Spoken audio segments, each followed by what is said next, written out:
Lydia Tár is not a real person. She's a fictional character as portrayed by Cate Blanchett. Yet Tár the film appears to be ripped straight out of reality to the extent where, is Lydia Tár real, seems to be a rather frequently googled question. Of course, this is no accident. The film positions Tár as a peer of some of the most recognizable names in classical music. Its themes are some of the most debated topics of the day, but most importantly, Blanchett gives one of the best performances in a film I have ever seen. During the film's opening moments, an extended interview being conducted on our protagonist's life, I genuinely forgot I wasn't watching a real interview. Such was the naturalism and nuance of the character, both in terms of the acting and writing. Tár is a fiercely strong woman, a savant and a prodigy, but her position allows for her worst attributes to go unchecked, and the way this is portrayed throughout the film's 2 hours and 40-minute runtime is a pristine example of cinematic realism. Writer-director Todd Field feels no need to stop the film and remind us that Tár's behaviour is entirely inappropriate, nor is every professional interaction she has a cause for concern. The film builds up a weighty and complex portrait of a character, the sum total of which, despite what can be seen as the character's positive qualities, her artistic brilliance, ultimately require recompense. Tár's outward behaviour is obviously inappropriate in any kind of professional setting, even in the cutthroat world of classical music, which Field is very keen to show just how much money sits behind. Humiliating her colleagues is part and parcel of the artistic process. Making one of her trumpeters perform backstage where the audience cannot see them is the price he must pay for being a part of her orchestra. Or the film's excellent classroom scene, where she publicly spends an extended period of time essentially insulting a student's intelligence for daring to suggest that he, a queer person of colour, may not be into white heterosexual composers. The scene does not showcase an intellectual debate on identity and cancel culture. It shows Tár using her superior knowledge, experience, and position to embarrass someone still at university. This is one of the best things about the film's exploration of cancel culture.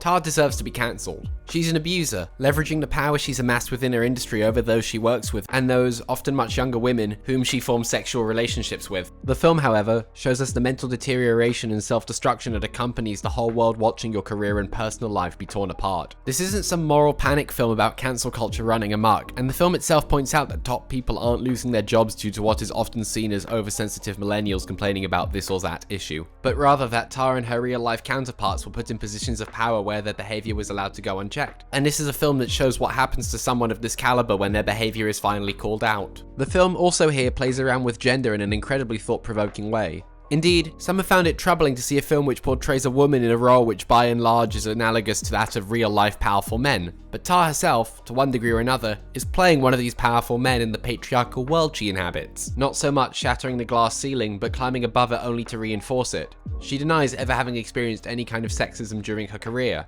fights to maintain the extreme reverence that is shown to many problematic composers, and, most importantly, discusses dismantling the diversity initiatives that she herself utilized to begin her career. Tár also dresses in traditionally more masculine clothing. Binna Digler and Suzanne Stroh's wardrobe is pitch perfect, showcasing an array of formal and informal shirts and trousers for which Tár chooses to work in, as well as her casual clothes, as she can be seen relaxing in a turn-of-the-century white shirt and brown vest akin to the one worn in that "Daddy, What Did You Do in the Great War" poster.